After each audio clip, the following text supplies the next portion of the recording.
It is summertime, so for me that means it's time for white wines and sparkling wines. We have some fun sparkling wines here today. A little bit funky, a little bit cloudy. These are for the alternative hipster crowd. You see these types of wines in a lot of natural wine bars, and they can be a lot of fun. Here today I have some Pétillant Naturel, also known as PÉT-NATs. I have some Fondo Prosecco, and I have a Lambrusco made in a PÉT-NAT style. Trying to play the hipster part here with my big glasses, although I don't know how long these are going to last because they're reading glasses and I can't really see anything, making me a little bit dizzy. Champagne and a lot of premium sparkling wines are made by the traditional method, and what that means is there's a base wine, the wine's then bottled, then it undergoes a second fermentation in the bottle. That's what creates the carbon dioxide. 4 of these wines here are Pétillant Naturel or Method Ancestral, which were the first sparkling wines. They were actually discovered in Limoux, not Champagne. What happens is the wine is bottled before fermentation is completed. Back then they didn't know fermentation was completed because they didn't have a lab.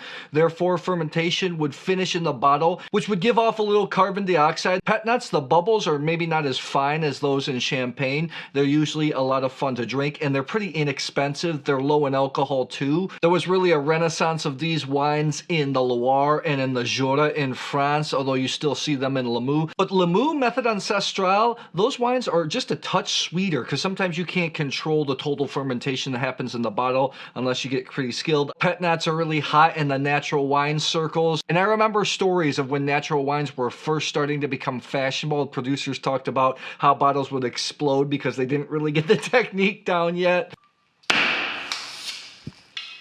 But today, usually you're going to get high quality PÉT-NATs. These wines are really unique. Sometimes they're hard to score because they're just juicy, low in alcohol. They're fun. They're not supposed to be super complex.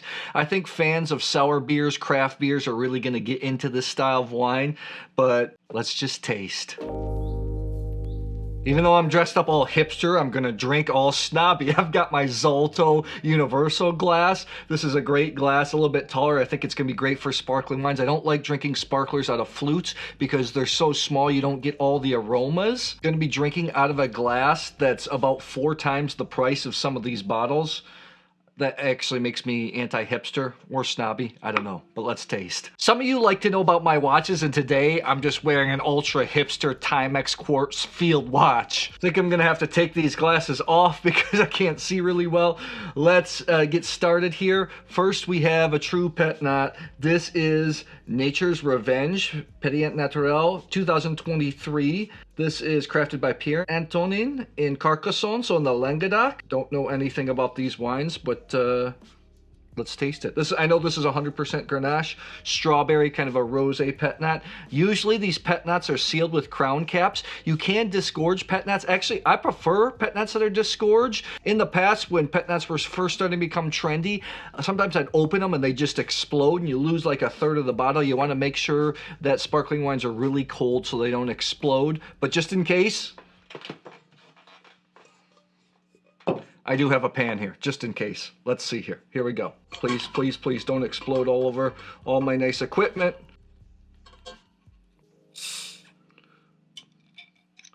All right, all right, all right. Didn't explode here. So let's see, this comes in at 19 bucks. 12% alcohol, which is a little bit higher for PÉT-NATs in general. That's usually in the Champagne territory. Grenache is a grape that has problems with high alcohol. Let's give this a smell here. As you can see, real pink color.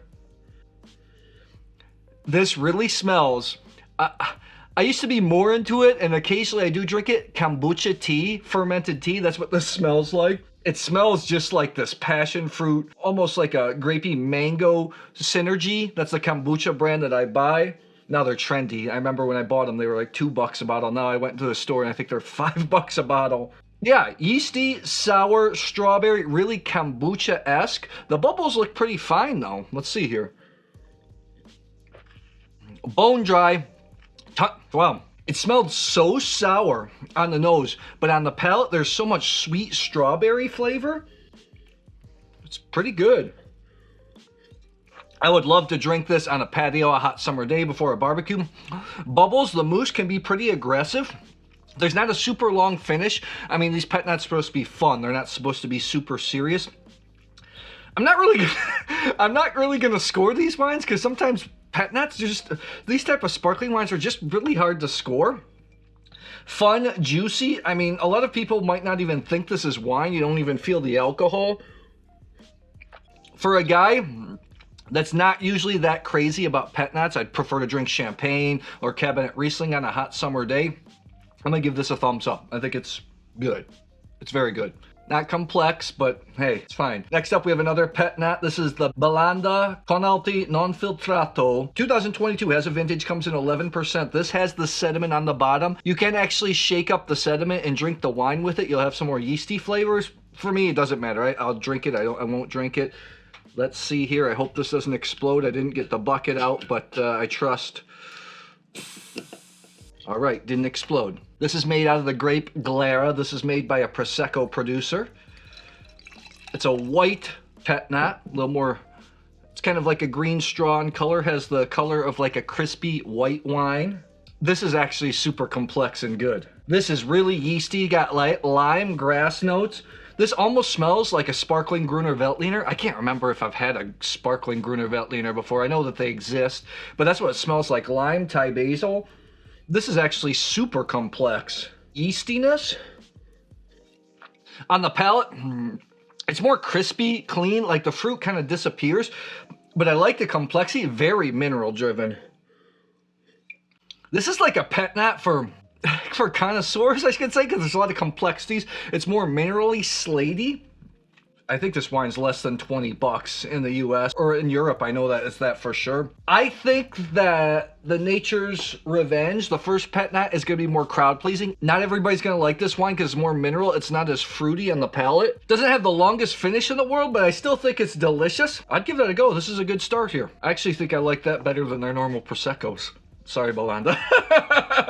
Let's, speaking of Prosecco, we're moving on. This is the only non-pet nat here, but it's a cool, funky, trendy wine. This is the Adami col Fondo Brut Nature Valdobbiadene Prosecco Superiore. This comes in at 20 bucks. What happens in Prosecco, you make a base dry wine. You then start a second fermentation in a pressurized tank and then bottle it. It's called the Charmat method. That's where you get the fine bubbles. The Italians are probably the best in the world at that because Prosecco is the most sold sparkling wine in the world. Col Fondos are like a throwback to the old school of Prosecco. Col Fondo means with the bottom, there's sediment. What happens is you make the base wine like a normal Prosecco, a normal dry wine. You then bottle the wine and start a second fermentation in the bottle, kind of like champagne. Sometimes they can be cloudy and a little bit yeasty. I like this producer, even though I did a blind tasting with Prosecco and their wines didn't show as well as I wanted to, but I've never tasted their Col Fondo before, so I'm excited. Again, this comes with a champagne topper. You want to put the wine at a 45-degree angle. You want to hold onto the cork and turn the bottle just ever so slightly until we're gonna twist it. Oh, this is tight. Oh. Hold on, might have to move it this way. Oh, this is really tight. I hope this doesn't explode. I have my bucket here. You want to make as little noise as possible when you open it. Okay, Prosecco again, made with the grape Glera. Similar color to the pet nat.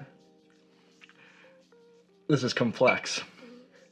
Fresh thyme, grass, lemon, white pear type flavors with like a touch of breadiness, like yeastiness, not bread, like fresh baked bread. Not like, you wouldn't mistake this for a champagne nose, but it has some of those yeasty, toasty characteristics. Let's give this a taste. This has like the champagne bready, yeasty like flavor. Bubbles aren't as fine as champagne, but man, this is... Col Fondos are all so much fun to bring to a party because people know Prosecco, but you bring a Col Fondo, it's unlike anything that people haven't tasted before. A lot of times sweetness does carry the flavors in Prosecco. This is a Brut Nature, so zero dosage. Maybe they disgorged this then, even. Maybe it is made like a full-on method traditional style. Out of the first three wines here, this is the wine that I personally would want to drink the most. I think that the rosé is the most friendly, the most delicious, but this is complex. It actually has length. I wasn't going to be scoring these pet nats because they're kind of funny, but this kind of drinks more like a normal wine, so to speak, and a wine that would, I don't think I would quite go to like the 90-point range, but high 80, and it's delicious. High 80s. That's worth the 20 bucks. Just in the fact you bring it to a party and it's a great story to share with everybody. I'm impressed. Let's move on to a wine that is a method ancestral, a pet nat, even though on the website or the information I found, they don't really call it a pet nat. This is the Chapoutier, major producer, big time name in the south of France. Combe, Pilate. This is the Esteban 2021, 41 bucks. Brut Nature. This is made of Viognier. I'm very interested to taste this. Viognier aromatic grape, responsible for the great white wines of the Northern Rhone, namely Condrieu. There's also a small appellation, Chateau Grillet, that focuses on Viognier. It's a grape that's not high in acidity. It's high in alcohol too, so that can be a bit of a problem. So with sparkling wines, you usually want grapes that are not fully matured, so the acidity is higher than the sugar content. That's why you're gonna get that great acidity. So I'm really going to be surprised how this is going to be, if this is actually going to be any good coming like Viognier for a sparkling wine. I don't think there we go, I got it right. I've never tasted sparkling wine made 100% of Viognier before, and I've tasted some weird wines and some weird sparkling wines. Let's give this a go. Brut Nature, so I'm guessing that this was disgorged. I do like pet nats that are disgorged, or method ancestral wines that are disgorged, just because sometimes I know the bottle's not going to explode. Let's give this a smell. Okay. Doesn't scream Viognier to me. When I think of Viognier, I think of yellow peach, I think of white flowers, I also think of daffodils. Get a little bit of white peach, more mineral, just a touch of bread, not a touch of yeastiness, but just a little bit. It's fun. I'm starting to get a little bit of the white flower, but still not screaming Viognier. Brut Nature, so bone dry. Tastes a little bit funky on the back end. Like Chapoutier is the more classic producer. I would expect it to be less funky. I would expect maybe the Bellenda or the Nature's Revenge to be a little bit more funky. It's got a touch of funkiness on the back end, which I kind of like. Sometimes when I drink pet nats, I don't want them to be like 100% just all fruity and boring. I want a little bit of funkiness. I admit, sometimes I want to drink the crazy stuff. Sometimes the crazy natural wines with a little bit of falch, because you just want to try something different. So that's exciting me. This kind of has a hint of oxidation. This like almond, dried fruit note you get sometimes in orange wines. It's very complex. I like it a lot. And I got to go back to the Fondo. I don't see which one I like the most.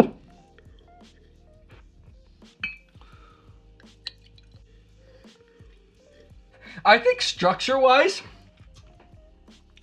the Chapoutier might be the better wine, the Esteban.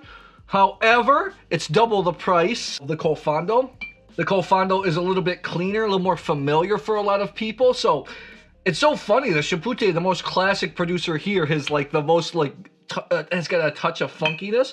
This must come from grapes. Oh, this is Demeter certified, so this is a biodynamic wine of something that you're into. Actually, Chapoutier, a lot of his Northern Rhone estates are biodynamic, but I like this a lot. The only thing is it's 41 bucks. You step up, you know, to 10, 15 bucks more and you're drinking champagne. If somebody's pouring that to me, I'm very interested. I'm enjoying drinking it, but again, you're coming close to champagne prices, but it's a good wine. Wine's not all about price and flavor. It's context and it's all these factors involved. This is thought-provoking. I think the great Hugh Johnson said, when I drink a great wine, I don't want an exclamation point, I want a question mark. So, moving on, we have a Lambrusco made in the method ancestral or pet nat style. This is the Cleto Chiarli Lambrusco del Fondatore. This is Lambrusco de Sobrado. It's secco, so it's a dry Lambrusco. I made a whole video breaking down the sweetness levels, the different varieties, the different styles. Just do a search for that, or I'll pin it in the top comment. I don't want to go over it. All I know is when you're drinking a well-made dry Lambrusco, they're amazing. I'm opening this right now, and I'm going to have it with pizza later. Lambrusco and pizza is like one of the best pairings ever. This comes in at 22 bucks and it's pretty widely available. I have to admit to you, I have drank this wine before in the past quite a bit, and I asked for a sample because I was doing this video, and I wanted to show you this because I think a lot of you are sleeping on Lambrusco when you shouldn't be. Lambrusco can be absolutely delicious, and it goes with so many things. Kind of like this pink raspberry juice type color, almost like a Ribena, that British soda type of color. Lambrusco, hailing from Emilia-Romagna in the center of Italy, known for its great food. One of the greatest regions in Italy for food. Italy's full of great regions, but Emilia-Romagna right next to the cake. And Lambrusco goes so well with the cuisine. This has raspberry, Ribena juice, even sour cherry type flavors with just a little bit of grass, earthiness. I like Grasparosa Lambrusco sometimes because they're pretty tannic and they're darker. This is a little bit lighter in color. It's actually really light. This is almost like juice. This is like raspberry juice with a little bit of fizziness. 11.5 alcohol, has this nice sour note on the back end. It has so much acidity. I can't wait to have this one. As I spit, wines, you know that a wine has acidity when it makes your mouth salivate. I think I'm really going to enjoy that with pizza. And I'm telling you, Clotto Chiarli is a very good producer of Lambrusco. Even their basic Modena, most known Lambrusco, is fantastic. Something you have to seek out. Let me put the glasses back on. So tell me, do you like pet nats? Do you like funky, unusual sparkling wines? You have any favorite producers, favorite regions? I'd love to hear. Drop it in the comments below.